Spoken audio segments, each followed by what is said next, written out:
అసలు ఈ war start చేసింది ఎవరు? దుర్యోధన కాదు, ధృతరాష్ట్రుడు కాదు, ఇట్ వాజ్ వన్ మ్యాన్. ప్రతి పెద్ద జియోపాలిటికల్ కాన్ఫ్లిక్ట్ వెనక కూడా ఒక శకుని ఉన్నాడు. Shakuni just played with their minds. In 2026 Europe లో వార్స్, మిడిల్ ఈస్ట్ లో మంటలు, ఏషియాలో టెన్షన్. గేమ్ స్టార్ట్ అవ్వక ముందే ఎవడు డైస్ లోడ్ చేస్తున్నాడో ఐడెంటిఫై చేయడం. మీ దృష్టిలో ఇవాల్టి వరల్డ్ లో శకుని ఎవరు?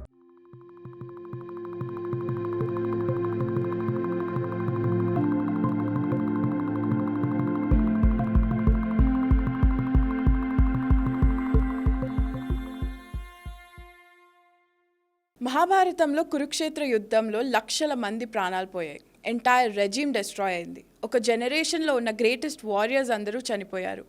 కింగ్డమ్స్ కొలాప్స్ అయ్యాయి. But here's the question nobody asks. అసలు ఈ వార్ స్టార్ట్ చేసింది ఎవరు? దుర్యోధన కాదు, అతను ఫ్రస్ట్రేటెడ్గా ఉండేవాడు కానీ బట్ హీ వాజ్ మేనేజబుల్. ధృతరాష్ట్రుడు కాదు, అతను వీక్, అందుకే పీస్ కోరుకున్నాడు. It was one man. Shadows లో కూర్చొని ఆల్రెడీ లోడ్ చేసిన డైస్ ని రోల్ చేస్తూ కరెక్ట్ టైం చూసి కరెక్ట్ ఇయర్స్ లో విషన్ నింపాడు. వేరే వాళ్ళు కొట్టుకొని చచ్చేలా ఒక వార్ ని క్రియేట్ చేసి తను మాత్రం సైలెంట్ గా చూస్తూ ఉండేవాడు. అతనే Shakuni. And here's what should disturb you. ఇప్పుడు వరల్డ్ లో జరుగుతున్న ప్రతి పెద్ద జియోపాలిటికల్ కాన్ఫ్లిక్ట్ వెనక కూడా ఒక శకుని ఉన్నాడు. కానీ ప్రాబ్లం ఏంటంటే మనకి ఇంకా శకుని ఎవరో తెలియదు. ఇప్పుడు ఫ్రాంటియర్ లో ఆ శకుని ఎవరో తెలుసుకుందాం. 2026 కి వెళ్లే ముందు మనం శకుని గురించి రియాలిటీ మాట్లాడుకుందాం. ఎందుకంటే జనరల్ గా మన మూవీస్ లో లేదా బుక్స్ లో అతని కేవలం ఒక డైస్ బాక్స్ తిప్పే విలన్ లా చూపిస్తారు. కానీ he was much more than that. Shakuni actually గాంధారికి ప్రిన్స్. అంటే ఇప్పుడు మనం చూస్తున్న ఆఫ్ఘనిస్తాన్ లో కాంధార్ రీజన్ తన సిస్టర్ గాంధారిని హస్తినాపురకి చెందిన ఒక బ్లైండ్ కింగ్ కి ఇచ్చి పెళ్లి చేశారు. అది ఒక పొలిటికల్ అలయన్స్. కానీ కొన్ని స్టోరీస్ ప్రకారం అది ఒక ఫోర్స్డ్ మ్యారేజ్. తన ఫ్యామిలీ మొత్తాన్ని బంధించి అవమానించి జైల్లో పెట్టారు. తన ఫాదర్ కూడా అక్కడే చనిపోయారు. శకుని ఈ వార్ని ఆశవల్లో లేక కింగ్డమ్ కోసము స్టార్ట్ చేయలేదు. It was pure cold revenge. తన ఫ్యామిలీకి జరిగిన అవమానాన్ని తలుచుకొని ఒక జనరేషనల్ రేజ్ తో హస్తినాపూర్ ని డిస్ట్రాయ్ చేయాలని ఫిక్స్ అయ్యాడు. అది కూడా ఎలా? అది కూడా తన చేతులతో కాదు, ఆ డైనస్టీ వాళ్ళే ఒకరి చేతుల్లో ఒకరి చచ్చేలా ప్లాన్ చేశాడు. అదే ఇక్కడ main point. Shakuni just played with their minds. Pandavas కి కౌరవాస్ కి మధ్య ఉన్న కోపం ముందే ఉంది. శకుని కొత్తగా ఏం క్రియేట్ చేయలేదు. జస్ట్ ఆ నిప్పుకి కరెక్ట్ టైం చూసి ఆయిల్ పోసాడు అంతే. He was incredibly patient. ఒక పర్ఫెక్ట్ మూమెంట్ కోసం ఇయర్స్ కాదు డెకేడ్స్ వెయిట్ చేశాడు. నౌ టెల్ మీ, ఇది మీకు మైథాలజీ స్టోరీలా అనిపిస్తుందా లేదా మోడర్న్ డే జియోపాలిటిక్స్ లా అనిపిస్తుందా? ఆ నేమ్స్ చెప్పే ముందు మీకు శకుని ఫ్రేమ్వర్క్ గురించి చెప్పాలి. ఎందుకంటే ప్రతి బ్యాడ్ యాక్టర్ శకుని అవ్వడు. దీనికి ఒక స్పెసిఫిక్ ప్రొఫైల్ ఉంటుంది. ఆ శకుని డైరెక్ట్గా ఎప్పుడూ ఫైట్ చేయడు. ఆయన ఎప్పుడూ ప్రాక్సీస్తో, ఫండింగ్తో, ఇన్ఫర్మేషన్తో లేదా డిప్లొమాటిక్ ప్రెషర్తో ఆపరేట్ చేస్తాడు. వెపన్ మీద ఆయన ఫింగర్ ప్రింట్స్ ఎప్పుడూ ఉండవు. ఒక హిస్టారికల్ గ్రీవియన్స్ ఉంటుంది. ఆయన కావాలని ఈవిల్గా ఏం చేయడు. పాస్ట్లో జరిగిన ఇంజస్టిస్ అది నిజమో కాదో పక్కన పెడితే అదే ఆయన్ని పుష్ చేస్తోంది. ఇది ఆయన్ని రేషనల్గా ఉంచుతోంది. రేషనల్ యాక్టర్సే ఎప్పుడైనా చాలా డేంజరస్. ఎగ్జిస్టింగ్ రైవల్రీస్ ని ఎక్స్ప్లాయిట్ చేస్తాడు. జీరో నుండి కాన్ఫ్లిక్ట్ ని క్రియేట్ చేయడు. ఆల్రెడీ ఉన్న fault lines, ethnic, religious, economic లేదా టెరిటోరియల్ వాటిని వెతికి కరెక్ట్ గా అక్కడే ప్రెషర్ అప్లై చేస్తాడు. ఆయన చాలా పేషెంట్ గా ఉంటాడు. ఆయన నెక్స్ట్ ఎలక్షన్ సైకిల్ గురించి ఆలోచించాడు. డెమోక్రటిక్ లీడర్స్ అంతా 4-year టర్మ్ గురించి ఆలోచిస్తే శకుని మాత్రం జనరేషన్స్ ని మైండ్ లో పెట్టుకొని మూవ్ అవుతున్నాడు. కేయాస్ నుండి బెనిఫిట్ అవుతాడు, విక్టరీ నుండి కాదు. ఇది అన్నిటికంటే ఇంపార్టెంట్ పాయింట్. శకునికి కౌరవాస్ గెలవాలని ఎప్పుడూ లేదు. ఎంటైర్ ఎంపైర్ ని డిస్ట్రాయ్ చేయాలనేదే ఆయన agenda. Chaos was the goal, destruction was the point. ఇప్పుడు ఇదే ఫ్రేమ్ వర్క్ ని మన రియల్ లైఫ్ కి అప్లై చేద్దాం. Let's start with the middle east. ఎందుకంటే ఇక్కడ శకుని ప్యాటర్న్ మనకి క్లియర్ గా కనిపిస్తుంది. ఇరాన్, ఇజ్రాయెల్ మధ్య కాన్ఫ్లిక్ట్ ఇప్పుడు న్యూస్ హెడ్లైన్స్ ని డామినేట్ చేస్తుంది. వాళ్ళిద్దరూ ఎనిమీస్ లాగా వార్ చేసుకుంటున్నారు. కానీ ఒక్కసారి ఆలోచించండి, ఈ ఫుల్ వార్ వల్ల అసలు ప్రాఫిట్ ఎవరిది? ఇజ్రాయెల్ కి కాదు. రీజనల్ ఎస్కలేషన్ జరిగితే అది కంట్రోల్ చేయలేని రేంజ్ కి వెళ్ళిపోతుంది.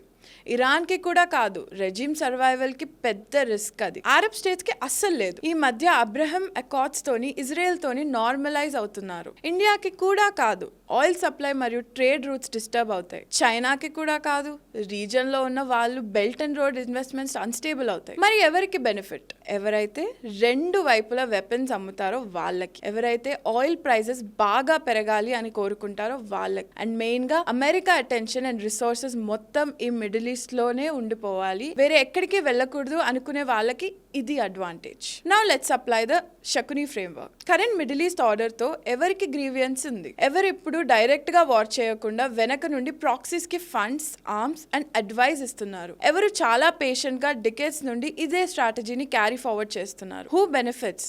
Not from anyone winnowing but from the conflict continuing indefinitely. నేను నేమ్ చెప్పి హింట్ ఇవ్వను, మీరే ఈ ఫ్రేమ్వర్క్ తో ఆలోచించి ఒక కన్క్లూజన్ కి రండి.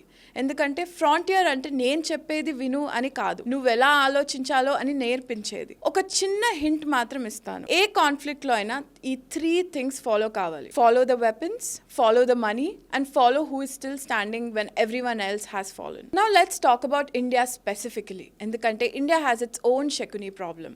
ఇండియా జియోపాలిటికల్ గా ఒక చాలా డేంజరస్ ఇంటర్సెక్షన్ లో ఉంది. ఒకవైపు చైనా, ఇంకొక వైపు పాకిస్తాన్. మన ఫీట్ దగ్గరే ఉండే Indian Ocean the world's most important trade route. Reason అంతా అథారిటేరియన్ గవర్నమెంట్స్ ఉన్నా మనది మాత్రమే democracy. Every one of these is a fault line and fault lines ఎప్పుడు శకునీస్ ని అట్రాక్ట్ చేస్తాయి. ఇండియాస్ ఫారిన్ పాలసీ ఎస్టాబ్లిష్మెంట్ ఎప్పుడు ఒకే క్వశ్చన్ అడుగుతోంది, మన ఎనిమీస్ ఎవరు అనేది కాదు, కానీ డైస్ రోల్ చేసేది ఎవరని.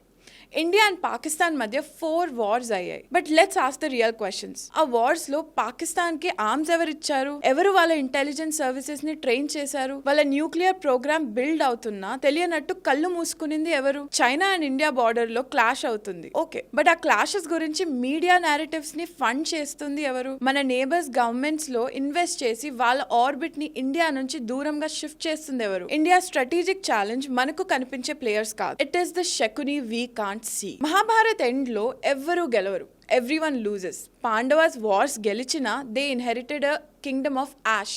18 days battle, millions dead, entire blood lines erase అయిపోయాయి. మరి Shakuni, he dies in the final battle. Sahadeva చేతిలో చనిపోతాడు. The youngest, the quietest and the most overlook Pandava. ఈ మైథాలజీ మనకు ఒక్క లెసన్ చెప్తోంది, the Shakuni always overplays eventually. తన క్లెవర్నెస్ చూసి తనే మురిసిపోయే మ్యానిపులేటర్. ఎప్పుడు ఒక్కసారి ఒక్క ఎక్స్ట్రా స్టెప్ వేయాలని ట్రై చేస్తాడు. అండ్ ఫైనల్ గా ఎవ్వరు చూడరు అనుకుంటారు, వాళ్ళే అతన్ని ఐడెంటిఫై చేసి ఎండ్ చేస్తారు. ఇన్ 2026 యూరోప్ లో వార్స్, మిడిల్ ఈస్ట్ లో మంటలు, ఏషియాలో టెన్షన్స్. మనకి కావాల్సిన స్కిల్ పికింగ్ ఏ సైడ్ కాదు, గేమ్ స్టార్ట్ అవ్వక ముందే ఎవడు డైస్ లోడ్ చేస్తున్నాడో ఐడెంటిఫై చేయడం. That's what frontier is for. మీ దృష్టిలో ఇవాల్టి వరల్డ్ లో శకుని ఎవరు? Let us know in the comments. And for more such videos, please subscribe to us. Signing off, this is Frontier by BNS.